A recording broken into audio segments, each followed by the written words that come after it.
With no NFL football for the first time in 4 months and with a lot of draft activities ramping up, like the Senior Bowl taking place this week at the time of recording, thought it'd be a great time to drop a 2024 mock draft video. So stick around for all the hot takes, all the wildly wrong picks, and all the other enjoyment that a normal mock draft will entail.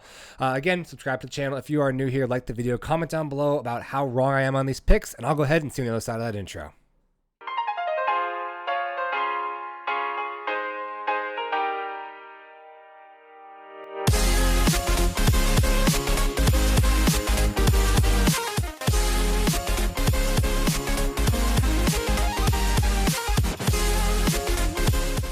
Welcome back into Twin Takes Fantasy Football. And while next weekend might be one of the biggest weekends of football for 49ers fans and Taylor Swift fans alike, most of the fan bases of NFL franchises have already turned their attention towards the offseason, towards the future of their team and how they're going to rebuild and retool throughout the next 7 months before football kicks off in September of 2024. And most of this rebuilding phase is going to culminate in a 3-day stretch of April known as the NFL Draft. And yes, I understand this is a fantasy football channel. It might not be as active in the offseason as we are during the regular season at the peak of fantasy football. However, I still like to do offseason content, still do a lot of dynasty fantasy football content, and dynasty fantasy football marries very naturally into the NFL Draft.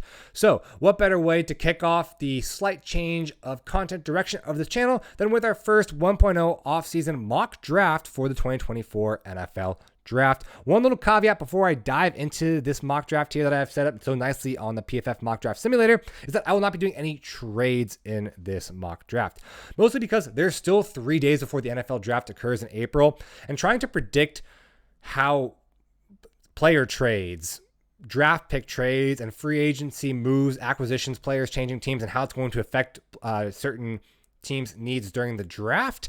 That's just an exercise in insanity. No one can predict that with any accuracy. So right now we're just going to look at the state of the teams where they currently are, what they need, and try to marry that up to the 2024 draft class and the value I see with the player prospects as they stand right now. And if you go into the comments and say there's no way my team would pick that, or we're going to get this guy in the offseason, so why would you make that pick? I'll know you didn't listen to the analysis of the video. So without further ado, let's jump into the mock draft. And I'm going to start it off pretty chalk. It's going to be Caleb Williams to the Chicago Bears. I don't think there's really a discussion. And I think this is really the right moves by the Chicago Bears franchise. And listen, I did a mock draft during the 2023 regular season just to, middle of the season mock draft. And I had a lot of people in the comments saying, why would the Bears take Caleb Williams? He's a very similar prospect to Justin Fields. Why would you draft someone you already have? Well, first off, I have to disagree with that. I think there's a lot of people that can talk ad nauseum about Caleb Williams just being overall a generally better quarterback prospect than Justin Fields. But let's throw that out the window. Let's operate under the assumption that Caleb Williams and Justin Fields are essentially the same quarterback prospect. I still think it's the right decision to draft Caleb Williams 101. Mostly it gives you a lot more financial flexibility to build this roster around him because you're going to have him on that rookie contract for 3 more years. And also it's going to give you a lot more control of the quarterback position for Matt Eberflus and company up in Chicago. Because you have to make a decision on Justin Fields this coming offseason, whereas Caleb Williams, you have 4 to 5 years of control over that player. And I think it's just going to make a lot more decisions easier for the franchise as they go forward and try to rebuild the Chicago Bears franchise. Again, it's not often you get the 101 pick, and this is not like they earned the 101 pick. It was a pick that they lucked into based off of the mediocrity of the Carolina Panthers. So you have to maximize this pick now for your team. Also, we have to remember Justin Fields was not picked by Matt Eberflus. There's no tie to him as, his quarterback that he picked and crafted and groomed. I think, there's probably a part of Matt Eberflus and Shane Waldron coming in as an offensive coordinator for the Bears that says, hey, listen, I want to pick my guy. I want my guy on my roster to show that I know how to build this offense around him. So I think there's going to be a huge clamoring in that front office to go ahead and get Caleb Williams number 1 overall.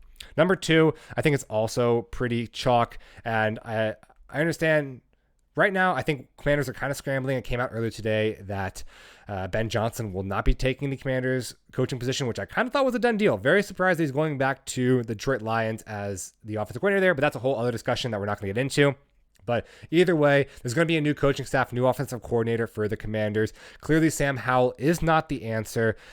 They have a lot of needs, but quarterback is the most pressing need for that roster. Whoever wants to come in is going to want to want to come in and shape their offense in their own image. I think Drake May is a phenomenal prospect. While he goes 102 here, I think he was better than any quarterback prospect we've seen in the past 2 years. So I think, yeah, pretty easy pick here by the Washington Commanders.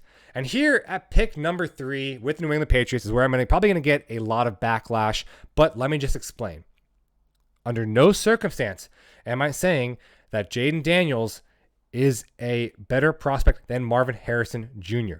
Marvin Harrison Jr., in my opinion, probably is the best prospect in this NFL draft class, agnostic of positional value. However, we cannot ignore the fact that quarterbacks just mean so much more to an NFL franchise. But I'm going to say this now, picking Marvin Harrison Jr. over over Jaden Daniels should be considered scouting malpractice.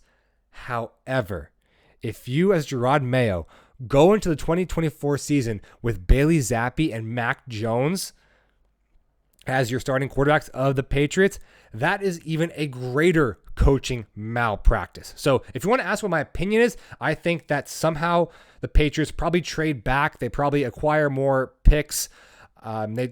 They're not going to end up picking at here number 3. I think someone else might trade up for Marvin Harrison Jr. You might see a pick swap between the Cardinals and the Patriots. But right now, which is a bigger malpractice? Picking Marvin Harrison above Jaden Daniels, or the fact that you're going to enter the season right now as it stands with Bailey Zappi and Mac Jones?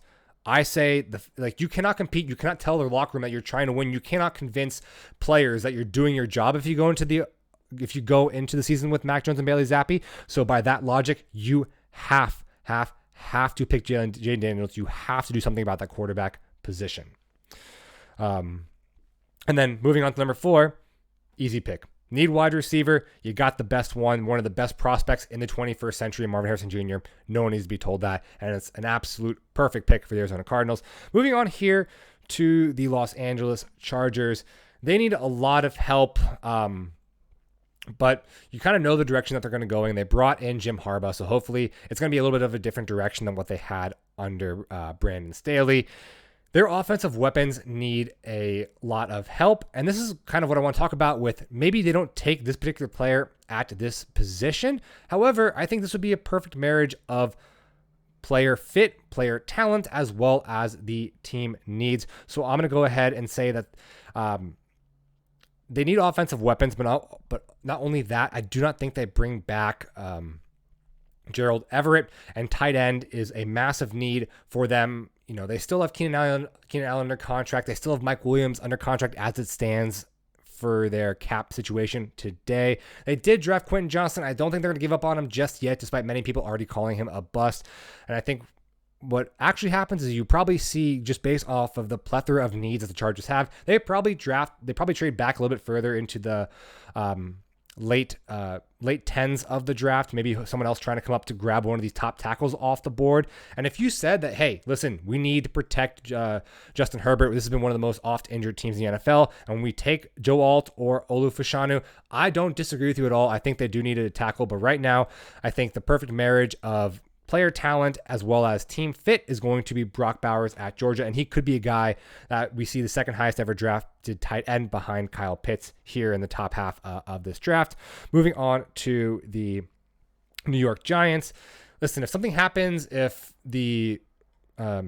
Patriots trade out of this position and Jaden Daniels falls, absolutely Jaden Daniels should be a massive pick here. But sitting here at number 6, I don't think they're going to be in position to take a quarterback, or at least any other quarterbacks left on the board, whether it's Bo Nix, Michael Penix. That's a little rich for me to take here at the 106. So you address the position of second most importance of need on this roster, and that's going to be with LSU wide receiver Malik Nabers. I've had a lot of people coming and saying that, Rome Odunze is almost as good, if not better than Malik Nabers. I don't agree. I will say Malik Nabers is closer to Marvin Harrison Jr. than Rome Odunze is to Malik Nabers. I think Malik in any other draft class would have been the first wide receiver off the board. I think in last year's draft class, he would have been the first wide receiver off the board over JSN. I think he would have been the first wide receiver off the board in the 2022 draft class over Drake London. I think his talent cannot be understated. He's just getting a little bit overshadowed by Marvin Harrison Jr., and that's understandable, but it cannot be denied how talented and incredible and explosive this athlete is, a wide receiver, and addresses a major needs for the New York Giants. Listen, we're sitting here with the Tennessee Titans. They had the 32nd ranked offensive line by PFF. Their run game was abysmal. Their quarterbacks, whether it was Ryan Tannehill or Will Levis, were running around for their life. They were absolutely getting killed and mauled by opposing defenses. They need to take a tackle here. I think having Joe Alt and Olu Fashanu still on the board here is incredible. This is incredible that you still have your choice. I don't think when we get around to drafts when we factor in trades, one might be all off the board, but Joe Alt or Olu Fashanu, you can't go wrong with either. I personally prefer Olu. I think he's just a little bit more athletic. Joe Alt, I mean, he's a freak of an athlete. He's also incredibly tall. So maybe I'm just misinterpreting him on film, but when I watch his film, he seems very stiff. He just doesn't seem to get down and get that first kick step out in a very fluid motion. I think Olu is just a little bit more athletic and a little bit more dynamic in moving off the ball and moving off of the line, but I think they're both generational talents, and you can't go wrong with either one. The Atlanta Falcons, now that they have kicked out Arthur Smith out of the building, they're not going to make some ridiculous draft pick and draft a position of absolute zero need. What they do need badly is quarterback. I don't think Desmond Ridder is the answer. However, again, very similar to the New York Giants. This is just way too rich for that next tier of quarterbacks. And if you want a quarterback, you might as well trade down. If you really fall in love with a guy, maybe you take him here at 8, but I don't see the value aligning. I don't see the value of Michael Penix or J.J. McCarthy or Bo Nix aligning to the 108 pick. What I do see that aligning here is the first defensive player off the board, and that's going to be Dallas Turner. They do need a lot of help at edge rusher, and I do believe that out of all the defensive players, Dallas Turner is the first guy off the board and provides one of the most twitched up, explosive edge rushers in this class to a defense that, it was good in the secondary. Jesse Bates was a massive boon to the secondary, but the run defense was left a little bit lacking, and their pressure off the line also left a little bit lacking. So Dallas Turner would be a phenomenal draft pick here for the Atlanta Falcons. Here at the Chicago Bears, I don't want you to get it twisted. They could certainly use a wide receiver, but they traded for DJ Moore. They could easily re-sign Darnell Mooney. They have options at wide receiver, and they also have Cole Kmet under a 4-year contract that he signed last offseason. So while a lot of people might be claiming for Rome Odunze here, I think they have a fair number of offensive weapons. But you have to look at what they've done already. They have taken, they took Caleb Williams with the 101 pick, and I think the smart move right here with a guy as like a generational talent like Joe Alt is still on the board. I think you take Joe Alt. You build the wall to protect your franchise quarterback you took at the 101 position in Caleb Williams. There's a lot to be desired from this offensive line. This was one of the worst offensive lines per PFF just last offseason. I don't think just the only fix of drafting Darnell Wright last season was going to fix it. I personally think that Darnell Wright, he was good. He was average, but he doesn't stand as a stalwart, does not compare to the talent that Joe Alt has. Braxton Jones on the left side is great, but honestly, I think you could probably kick Darnell Wright into guard and play Joe Alt as tackle, and then this is a huge upgrade to this offensive line and really allows Caleb Williams to develop as a passer behind one of the best and quickest rebuilds of an offensive line that I've seen in recent NFL history. So yeah, I'm gonna go with Joe Alt. I have him. If we want to talk about wide receiver versus tackle, they're both positions of importance, but even at their respective position, I think Joe Alt's just a little bit better than Rome Odunze. Moving down to the New York Jets, they're absolutely furious that they didn't get a tackle. They're definitely a candidate that I could think could be trading up. If one of those two tackles starts to fall down the board, they could probably jump up with the Falcons right here to get in front of the Bears to take one of those two tackles. But I think it's important to notice and think about the structure of this team right now. They're in very much a win-now situation. They have Aaron Rodgers on contract for one more season. They are throwing the chips in. They are going all in. They need to do everything they possibly can. And if you look at the depth chart, yes, they have Garrett Wilson, one of the best wide receivers in the league. They are rumored to get Davante Adams. I am aware of the rumors. However, it didn't happen at the trade deadline. And all the Jets fans that come after me say, why would you pick a wide receiver here? We're going to get Davante Adams. It's not guaranteed. It's not set in stone. He's not on the team as it stands right now. As it stands right now, Jason Brownlee is the second wide receiver on the depth chart, according to ESPN. So that leaves a massive need to fill, and you have Rome Odunze, a very talented wide receiver out of Washington that I think would slot in really well with this offense playing on the other side of Garrett Wilson. Moving on to the 111 pick, we have the Minnesota Vikings. They have a lot of needs. Again, quarterback, it's a little rich for me right here, especially when you have someone with the talent of Kirk Cousins currently not currently under contract, but obviously still tied to the team in many ways. He's a guy that, honestly, his $40 million asking price might be a bargain based on the way that quarterback contracts are turning out right now.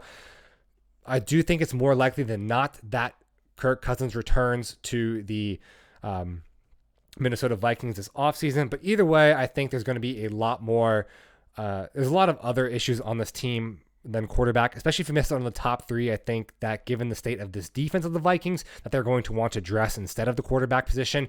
So I think that you have Brian Flores as defensive coordinator. I think he's going to fall in love with some of the intangibles that Jared Verse have. Let's not forget that Jared Verse was a guy in last year's draft who was projected as a top 10 pick, was actually linked to go to the Falcons at number 8 overall before he ended up going back to Florida State. I think he falls this is a little bit better draft class, and he falls a little bit because of that, but it's still, I think some of the intangibles there. I think Brian Flores is going to fall in love with his production, how he transitioned and really stepped up and led the Florida State Seminoles over the second half of the season. His production during the run through the ACC, and also just the fact that he was a leader on this team and his leadership skills. I think Brian Flores is going to love that and really vouch for Jared Verse to be added to a defensive line that definitely needs help of the Minnesota Vikings. So I could honestly see them trading back, but again, if they're here, I see them taking Jared Verse. Moving on to the Denver Broncos. This is a really easy pick in my opinion. We know for a fact they are moving on from Russell Wilson. Sean Payton has made that exceptionally clear.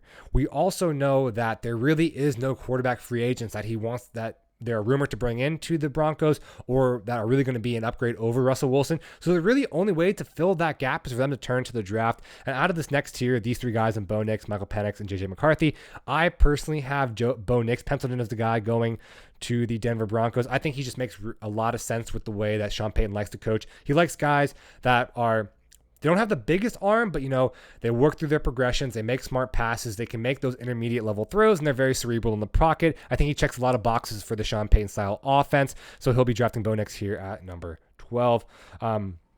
Moving on to the Las Vegas Raiders here. I think this kind of falls perfectly for the Raiders. Again, they had Colton Miller came out very, very strong as a left tackle, but it's still one of the worst offensive lines in the NFL. I mean, I think you have J.C. Latham on the board. He is currently my third graded offensive tackle, and he plays right tackle. It is a puzzle piece fitting.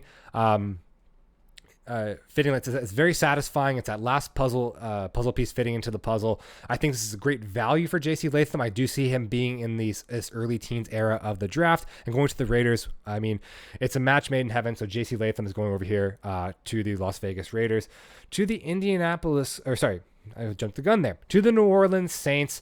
Again, I think right now, a lot of people are mocking quarterback to them. They do have a need at quarterback, but you have to understand the absolute insane amount of money they have already promised Derek Carr. They signed him to, I believe, 3 or 4 year. I probably should have looked this up before the mock draft, but they've signed him to a very long-term contract before the start of this season. I think that it's too early to utilize a first-round pick on a quarterback just yet. Maybe if J.J. McCarthy falls to the second round, go ahead and grab him in the second round, but the first pick needs to be utilized on a positional player with more immediate impact. And obviously the defensive line right now is something that could be something that needs work, especially for the New Orleans Saints. You see a lot of those guys, Cameron Jordan and the rest of the company there, they're just getting older. So having a guy like Jerzon Newton fit in alongside Cam Jordan and the rest of the offensive line, I think that makes a perfect fit. I know a lot of people have Jerzon Newton falling down the board. I still think he's going to be the top defensive lineman off the edge, and I think he'll provide a very similar value to what you saw from a Kalijah Kancey this past year, who played very, very well for the Tampa Bay Buccaneers. A little bit undersized at 6'1", not your normal nose tackle, really, really beefy guy in the middle, but I think he'll provide some inside-outside flexibility and ability to rush the passer from the inside of the line and be a great bolster to this New Orleans Saints defense here at 14. Moving on to the Indianapolis Colts. Yes, they need wide receiver, but they've done well so far. Michael Pittman, I'm fairly confident they're going to re-sign him. So currently he's tied to the Colts. I'm going to operate like he's still with the Colts.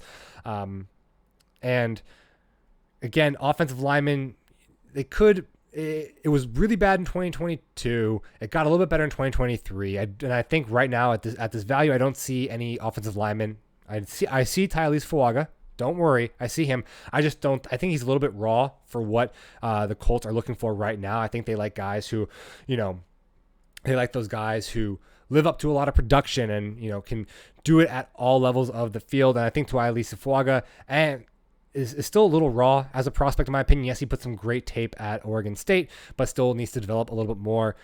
Plus, they're only 2 years removed from being one of the best offensive lines in the NFL, and the Colts still have a lot of faith in that offensive line. However, we know from reports that came out in December that Jim Irsay loves to live every day like his last.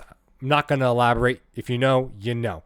And I think he's going to fall in love with the production of Laiatu Latu. Yes, a lot of people have Laiatu Latu falling on the board due to injury concerns. But if anyone's going to be a risk taker out of these NFL owners, it's going to be Jim Irsay.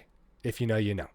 So he goes here to really help that defensive line, one of the worst defensive lines, basically one of the worst graded run defenses, bottom third defense overall in pressures getting to the quarterback. So Laiatu Latu having just the absolute insane production. If you want to look at just a production profile, Laiatu Latu might have been the most productive edge rusher in this class, but he will fall due to being medically retired at one point in his collegiate career. But you see a lot of teams being more willing to take risks on those guys, like a Jalen Phillips, the Miami Dolphins, who went through a very similar situation that Laiatu Latu did, and the Miami Dolphins, it worked out for them. So, the risk taker in Jim Irsay, he'll go with Laiatu Latu here. Seattle Seahawks, just way, way, way too much sense. And I'm not location scouting, but if you look down here, we go to offensive tackle. I mean, they need a guy that's going to pop in right there at guard. Troy Fontenot has had a massive rise currently this week at the Senior Bowl. Obviously has the local connections to the Seattle, Washington area. And as far as an interior offensive lineman, I think Troy Fontenot kicks inside and becomes one of the best guards in the NFL, basically right off the bat. I don't think this is a reach. A lot of people, a lot of NFL draft analysts agree this is just a very, very, very solid pick for the Seahawks here. Right here for the Jacksonville Jaguars is where I see the first cornerback coming off the board. They need a lot of help at DB. Yes, they have edge rusher, and in my midseason mock draft, I did give them an edge rusher here, but we saw Trayvon Walker come along a little bit in the second half of the season. So I don't think it's time to really throw in the towel on him just yet. You've gone edge rusher in previous drafts, so I think it's time to focus on that secondary, which down the stretch was absolutely abysmal, one of the worst teams in defending the pass. So you go with my cornerback one in the draft in Nate Wiggins, a guy that was incredibly productive at Clemson. I really don't want to get caught up in helmet scouting. A lot of people might say, remember Andrew Booth and what he ended up doing for the Minnesota Vikings. Again, don't get caught up in helmet scouting. Nate Wiggins is a totally different type of prospect, way more productive, way more cleaner when breaking in and out and staying on the routes with the DBs. Absolute unit of a DB, taller and more physical than most defensive backs you see currently in the NFL or in recent draft classes. So I think getting here at the 17th overall pick for the Jacksonville Jaguars is an absolute steal. Right here, again, a lot of people are saying that the Bengals should go with a tackle. I am going to use this opportunity to talk about something that I think is going to be a very real possibility. T. Higgins, currently tied to the Bengals. However, I just don't see any way after the contract that they gave Joe Burrow, with the need to re-sign, in this next coming offseason, they'll have to re-sign either Trey Hendrickson or, the other, Trey Hendrickson, and I can't remember the other edge rusher, but both of their contracts expire next offseason. They're going to have to pay Jamar Chase. They just cannot pay T. Higgins the money that he wants. I am very, very confident in the fact that T. Higgins will probably walk in free agency to another team that's willing to pay him well over $20 million a year. That's just not something the Bengals can't afford right now. We know their owner, he is known for being very stingy, and I just don't think that it's in the game plan to retain T. Higgins. So this is after they, maybe they sign and trade him, maybe they acquire some extra draft capital, but again, they're going to be looking to replace him, and they've done really, really well from this college so far. So why not take one of the biggest risers, wide receiver risers this offseason, and Brian Thomas Jr. I think he is a stud. Playing across from Malik Neighbors, just super explosive, just is that perfect deep threat complement, physical athlete after the catch. He's going to be really complementing what Jamar Chase can do, and I think he would be the perfect replacement for T. Higgins in this offense. And basically, they get rid of T. Higgins, they accumulate draft capital, they free up some financial flexibility, and they barely lose a step with bringing in Brian Thomas out of LSU. It's also been on record that the coaching staff of the Bengals is infatuated with LSU, and I understand it's not the same program that Jamar Chase at LSU that Jamar Chase and Joe Burrow came out of, but Zach Taylor has come out and said that he believes LSU does provide the most collegiate or the most pro-ready athletes from their program. So you see there might be a little bit bias towards players from that college in that particular in that front office of the Bengals. Moving on to the LA Rams. They had an incredible draft last year, and it's not to take away from that fact. They found some incredible value at depth. Kobe Turner was great off of the line. Puka Nacua, how could you forget about him as the fifth rounder, breaking so many records, 3 rookie records for receiving and catches, yards, and playoff yards in a single game. But it's still, offensive line is still something that is a massive, massive need. You saw the run game be a little bit hampered by the offensive line completely collapsing. You saw Matthew Stafford under duress so often in Rams games. And you see Tyrese Fuaga falls a little bit here, in my opinion, just to his raw ability. But I think, you add him to that offensive line is going to provide a physicality that offensive line is missing, size that offensive line is missing, is going to be a great addition for the Rams. Moving on to pick 20, the Pittsburgh Steelers. A lot of people like to give them Amarius Mims, but they just got off of drafting Broderick Jones last year. They brought in Isaac Seumalo. You can't keep drafting players over and over and over again. And I think personally that they have a bigger need in the secondary than they do on the offensive line currently. And I think personally you should probably focus on the defense now that the Steelers have hired Arthur Smith. So you can basically just call the offense a wash. I'm one of the more mind-boggling hires. But we're not here to talk about that. We're here to talk about the Pittsburgh Steelers drafting Cooper DeJean. Listen, I get it. He looks great in the black and yellow. He comes from Iowa. But I really think Mike Tomlin's going to fall in love with the way that he's a very bring your lunch pail type to work type of player. Very hard-working, very physical player. He can play in the slot. He can play on the boundary. He can play safety. He can really give help to the secondary in whatever facet that the Steelers need, and they need help all over that secondary. I think this is a perfect marriage of need and talent here from Cooper DeJean and the Pittsburgh Steelers. Moving on to the Miami Dolphins. This is where we see Amarius Mims go. If I can find him here on the draft board, there he is. They struggled with injuries throughout injuries on the offensive line throughout the season. Again, Terran Armstead, he's a great offensive tackle, but you can chalk him up or you pencil him for missing 3 to 4 games a season. And the offensive line is a little neglected, and especially when you run an offense that is so technical, so reliant on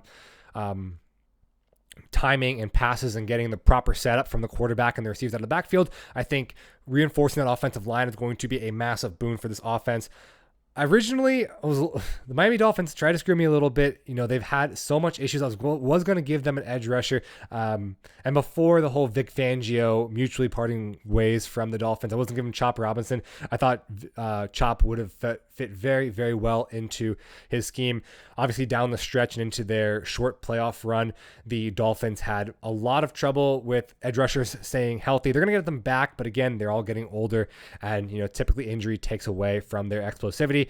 And Chop Robinson, he might have a limited number of pass rush moves, but in that Vic Fangio defense, you throw him on the edge, you give him one job, and it just uses athletic freak traits. I thought he would have worked really, really well in that Vic Fangio defense, but they got rid of Vic Fangio, so I had to redo the mock draft, and I ended up going a little bit more chalk pick in offensive line and Amarius Mims. Speaking of Vic Fangio, his new home here at the Philadelphia Eagles.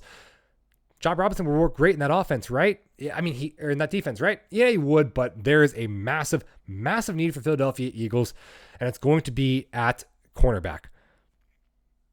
Darius Slay is getting older. James Bradbury, while he was great in 2020, 2022. He proved in 2023 that he is really more of that secondary guy. When Slay went down with an injury, James Bradbury proved that he cannot be that number one coverage guy. Yes, they have depth in Keely Ringo, Eli Ricks, but these are not names that strike confidence as in a team and them holding down the secondary. And with a guy like Terrion Arnold still on the board, you have to address your needs with, again, your two main guys really, really getting up there in age as it pertains to football age.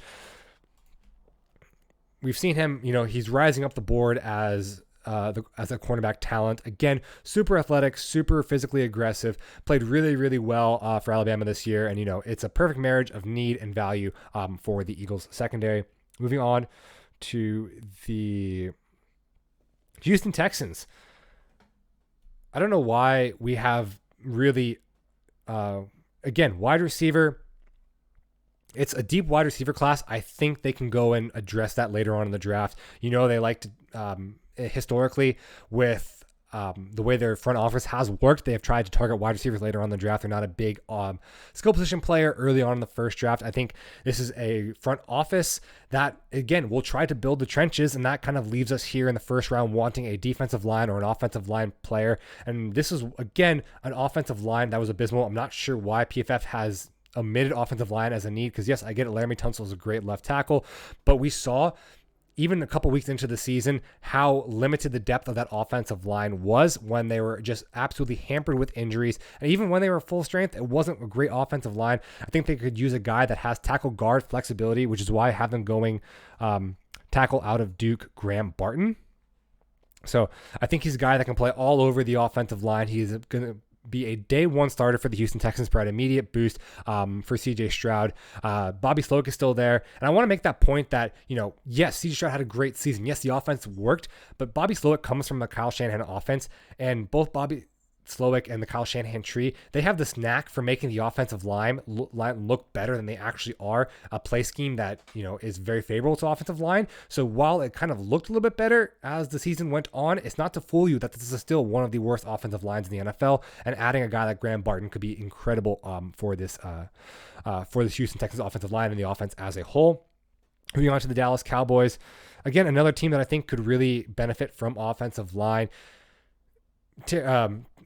Tyron Smith is getting up there in age. It's only a matter of time, maybe sooner rather than later, in which he retires from the NFL.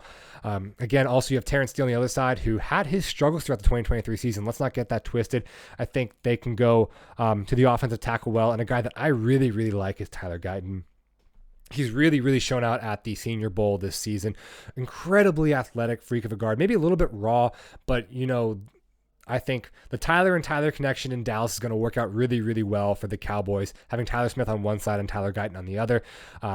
Again, even if he doesn't have to play immediately, he can learn a little bit under Tyron Smith and Terrence Steele, and I think he's going to be a great addition to keep this offensive line. It's been considered a major identity of the Dallas Cowboys. Again, continue that legacy doesn't fall apart here sooner rather than later. For the Green Bay Packers,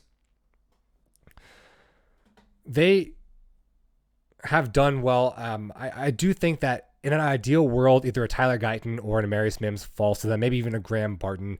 We've seen that when healthy, this offensive line is incredible, but David Bakhtiari, his days are certainly numbered. He hasn't been able to stay healthy for the past 3 years, and he might want to go join his buddy in New York with the Jets anyways. I think that, with how young this offense is, I don't think it's, and with the, albatross of a contract that David Bakhtiari carries, I think Brian Gutekunst and Matt LaFleur are probably going to want to move on sooner rather than later. They have a very young team. Why not bring in a young offensive line to build around them? Unfortunately, Tyler Guyton and Amarius Mims and Graham Barton are all off the board at this time. Maybe this is the team that you see them trade up to go ahead and secure one of those top tackles. But right now, they could use what their second need is. And again, we know Green Bay Packers. We know Brian Gutekunst. They know they love to draft defense.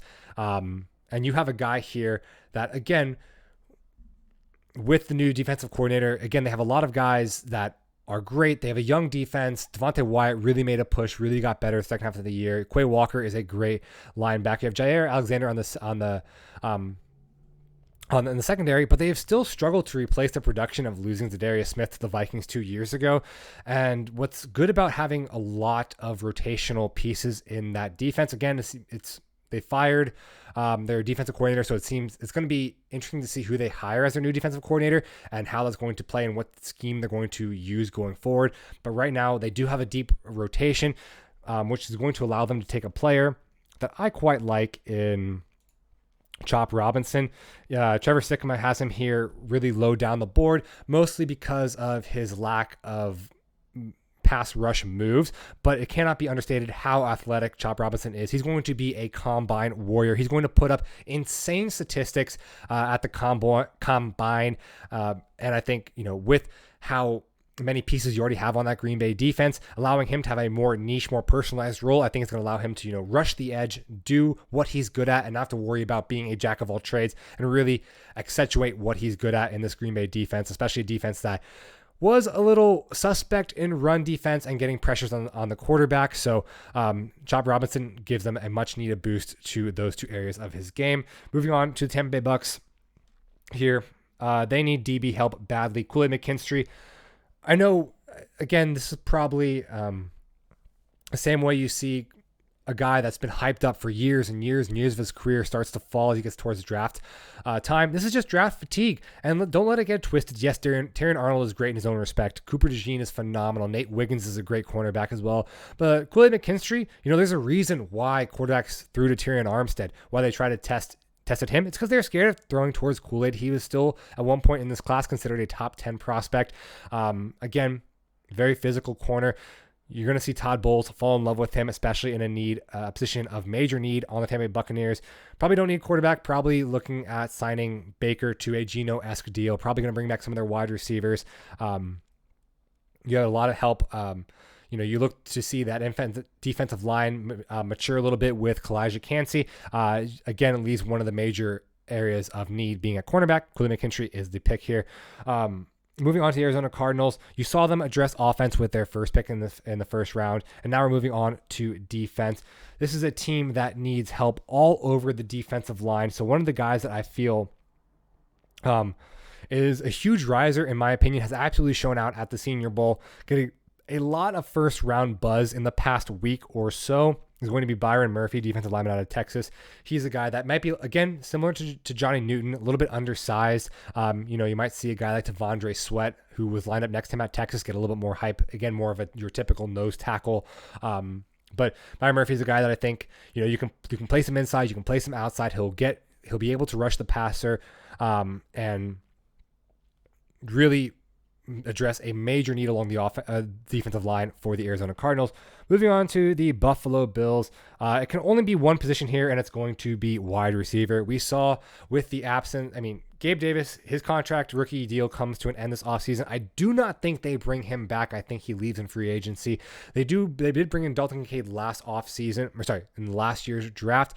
But you saw that even when Stephon Diggs is healthy, they need that second pass catcher. They saw that they were absolutely exposed in their playoff game against the Kansas City Chiefs. They just need help. They just need more pass catchers. They need that number 2 guy to step up. And Stephon Diggs, he might still be the alpha. He's currently, despite all the drama going on throughout this past season, through last offseason, through last training camp, he apparently is still committed to being the number 1 wide receiver for the Buffalo Bills into 2024 and beyond. But you do need that secondary wide receiver option next to him. Khalil Shakur, I think, he operates well into the slot, but a little too undersized. Troy Franklin from Oregon is going to be a great pick here. Is going to be address the absolute major need in this Buffalo Bills offense. All right, moving on to the Detroit Lions. For me, it's going to be, again, a little rich in the first round to take a guard or a center. I know Jackson Powers Johnson out of Oregon is getting a lot of hype in the Senior Bowl activities right now. But again, I think this is a position that you can address later on down the draft board, maybe in the second or third round. Or maybe they trade back into the first round or in the higher second round to grab one of these guys. You've seen them be one of the more aggressive teams when it comes to the NFL draft. But right here, I think cornerback is going to be a massive need. They traded away Jeff Okudah.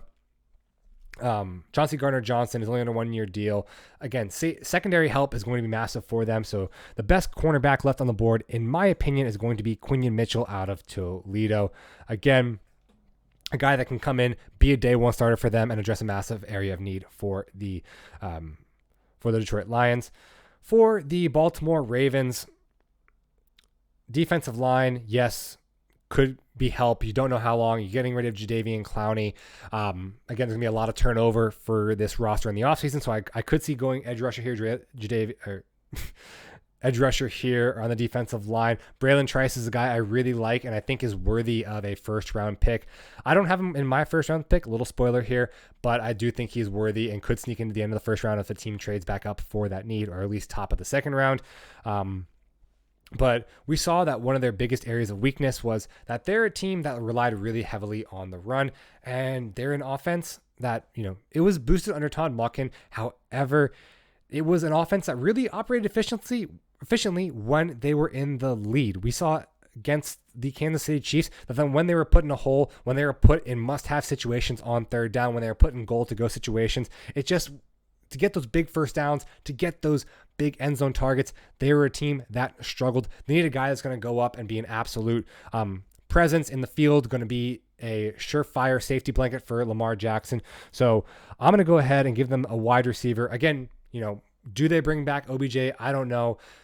Are Nelson Aguilar and Rashad Bateman the answers outside of Zay Flowers? Probably not. Zay Flowers is great, but again, with his current stature, not that big red zone threat. I'm going to go with a guy that was one of the biggest threats, one of the biggest touchdown receivers in the NFL, in collegiate football this past season. That's going to be Adonai Mitchell. I think he comes along and he plays a perfect complement wide receiver role to Zay Flowers, and provides that big-bodied end zone target, first down target. That's going to be kind of that missing piece to the offense for the Baltimore Ravens. For the Kansas City Chiefs, okay, yes, they're doing well right now. The offense is cooking, but Mecole Hardman, his days are numbered. MVS, still under contract for 1 more year, but I think his days are numbered. Kadarius Toney, probably not going to be a Kansas City Chief. They need wide receiver help. They still need wide receiver help. And I think that right now, this is the year that you address it. You've gone ahead and addressed defense in last year's draft despite needing a wide receiver, and I get that. You went ahead and addressed defense in the 2022 draft despite needing a wide receiver, and okay, I get that as well. The defense is cooking under Spags, so you need to take advantage of one of the deepest wide receiver classes we've seen in recent history.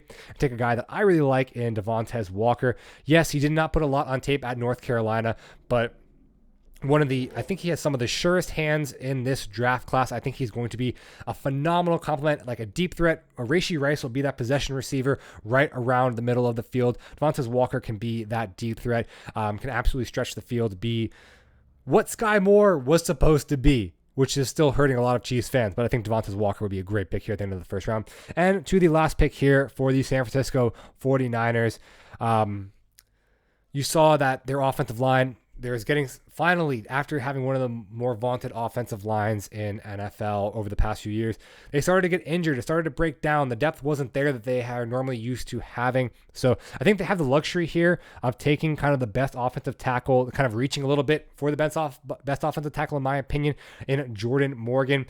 They take Jordan Morgan here, and definitely he comes in, learns a little bit under their current offensive line, and I'm good for right now. Thank you. And definitely provides some depth that they needed, especially at some critical points throughout the 2023 NFL season. All right, that's going to wrap up the mock draft. Let me know what you think, what picks you liked, what analysis you thought was good, and obviously I will know exactly which ones you guys hated down in the comments below.